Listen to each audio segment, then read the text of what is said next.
And recent attacks on Christian communities across Africa underscore a growing crisis of religious persecution. The Democratic Republic of Congo in Central Africa witnessed the beheading of 70 Christians in a church after militants from the Allied Democratic Forces stormed local villages, capturing dozens of believers.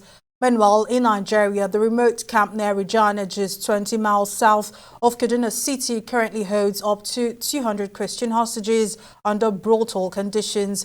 To help us better understand these disturbing trends and their broader implications, we will now speak with Dr. Gregory Stanton, the founding president of Genocide Watch and chairman of the Alliance Against Genocide. Now, with decades of experience documenting mass atrocities, Dr. Stanton offers critical insight into why such violence persists and what steps the international community must take to prevent further tragedies.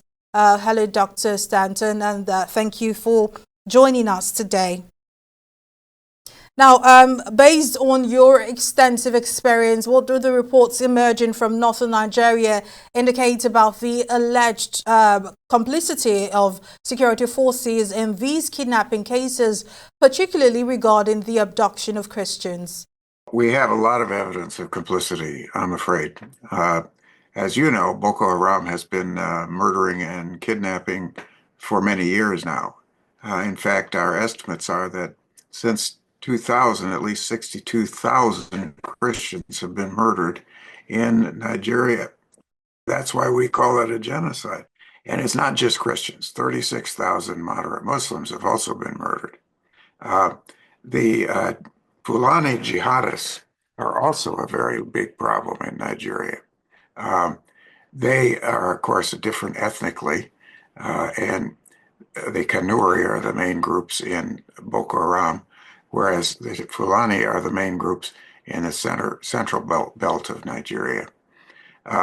So what we have here is not only an ethnic genocide against different ethnic groups besides the Fulani and the Kanuri, we also have religious jihad in which the Fulani are pursuing what is very old in Nigeria, namely an attempt to Islamicize the country. And they took over, as you know, the north in Nigeria. Now, considering Nigeria's current security challenges, is there a real risk that the situation could spiral into a full-blown humanitarian crisis? Well, it is already a full-blown humanitarian crisis, but do you think it could get even worse, similar to what was seen in Congo, given the pervasive fear among residents of northern Nigeria? Yes, indeed. It could be worse, although it's already terrible. Remember the huge kidnapping of girls in Chibok, and we had a massacre not just in the northeast or in the central belt, but even in Owo, just in Ondo State, and where they actually attacked an entire church during a Pentecost service. So this is not just limited to one particular section of Nigeria. What's really going on is an overall breakdown in law and order in Nigeria. And one of the reasons for that is that it appears to me that the Nigerian army and the police are not doing what they could to stop this. I think it's because they're being paid off.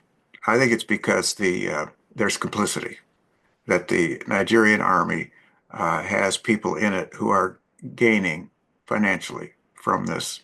And I also think that in the north, the Fulani jihad is also being financed by a number of generals who own huge cattle herds, so that when they want to increase the territory that their herds can graze on, they will take no action to stop these jihadists.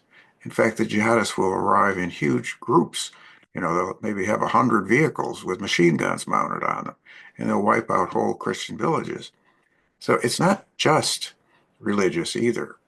In other words, it is part of this overall takeover of territory that the generals who have these herds want to increase.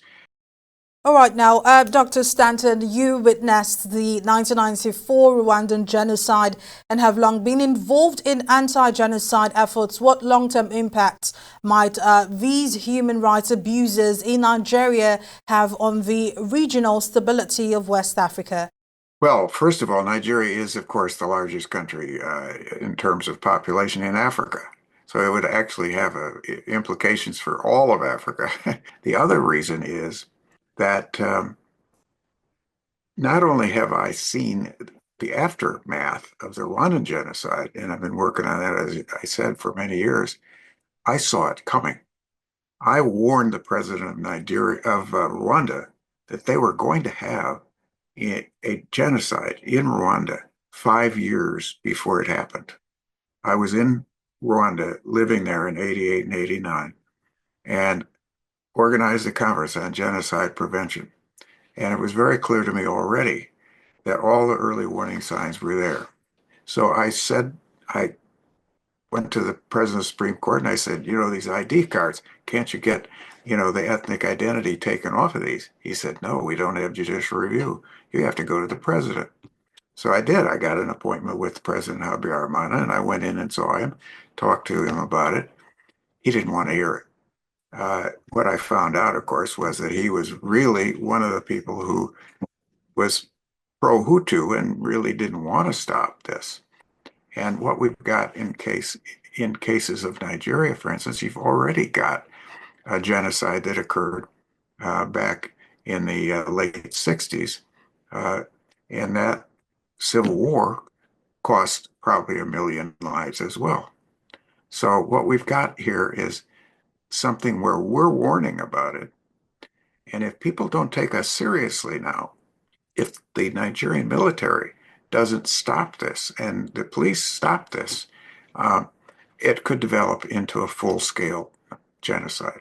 Well, finally, before I let you go, with reports of starvation and torture in these terrorist camps, do you believe the international community has a responsibility to intervene now to prevent what you describe as a potential full-blown genocide? Yes, I believe the international community does have that responsibility. It's because I believe we're all part of the same race, the human race. There's only one race, it's the human race. And we are part of the same family. And so I think we do have that responsibility. The problem that I now face, though, is we are in a country in the United States in which we have a president who believes in America first. He is not going to do anything to stop this. And I'm afraid, American people voted for him, voted him into office. But I don't think there's going to be any likelihood that we're going to do anything to intervene. The same was true under President Biden. He had a Secretary of State, Blinken, who denied that this was genocide at all. He, in fact, denied there was even any religious aspect to it. He was just wrong. He doesn't know what genocide is. But what we have here, in other words, I believe, is a case where Nigeria has got to take care of itself. Nigeria has got to use its wealth, its enormous wealth, to stop this genocide and stop this total breakdown in law and order. All right, now, Dr. Gregory Stanton, founding president of Genocide Watch and chairman of the Alliance Against Genocide, thank you so much for your time and your insights.